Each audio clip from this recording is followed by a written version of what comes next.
saw Tokyo last night. Did you ever get to see it?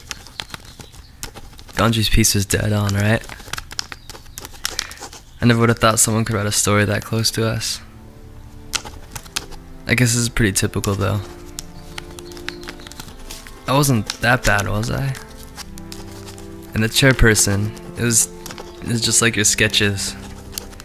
Well, I didn't know what to think after seeing everything that we were displayed on the big screen. I mean, it's been hard.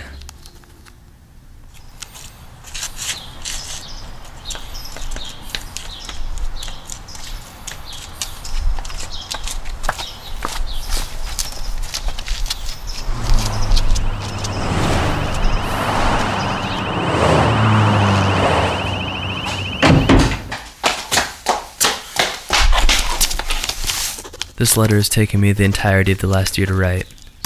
It'll be the last one that I write you. This time, I will not hide it away in the depths of notebooks piled under the workbooks and boxes stacked in my living room in the times I'm between living spaces.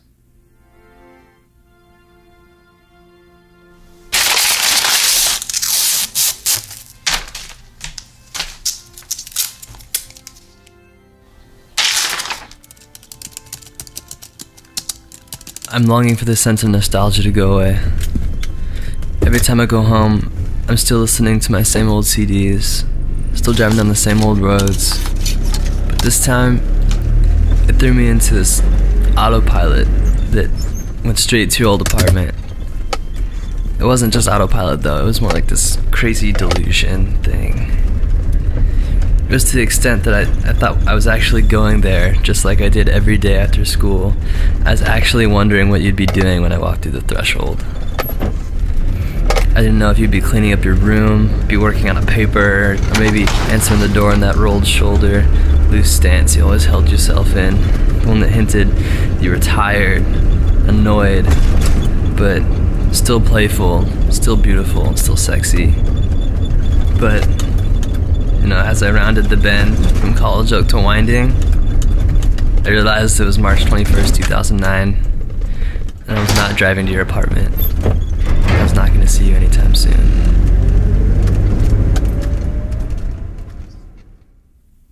I saw Tokyo last night. Did you ever get to see it? Gondry's piece was dead on, right? It was strange watching myself up there on the big screen. I could reflect upon where our lives ran together more so than ever. It was like our distances blocked this from my memory. All I could think about was wanting to come home. Today I woke up and went to work with that feeling that overwhelms anything else that had happened that morning and the night before. I was contemplating the concept of home that seems to reappear in every film I watch lately. I opened up the office and started my computer the same way I've done for the last 12 months.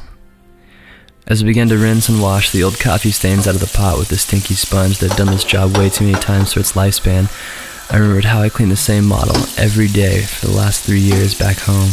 Every day I would clean that coffee pot and think about the hours I would spend at work away from you. I would think about you still asleep while I got up and went to work. I would think about you waking up, getting dressed, eating breakfast, going to work, and how your day would turn out.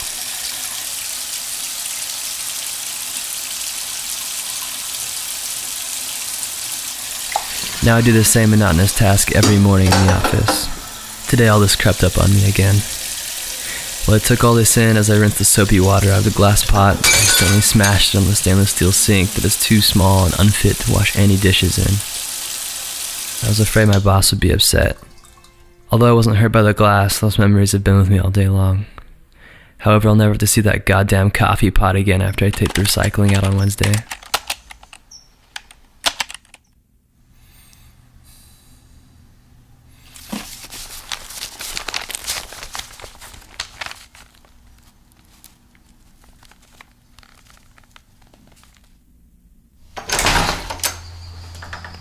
But you can't go home. Home is only a concept. It's only a memory. It only exists for that short amount of time, and it can never be reached again. Home is like a living organism that dies within the moment.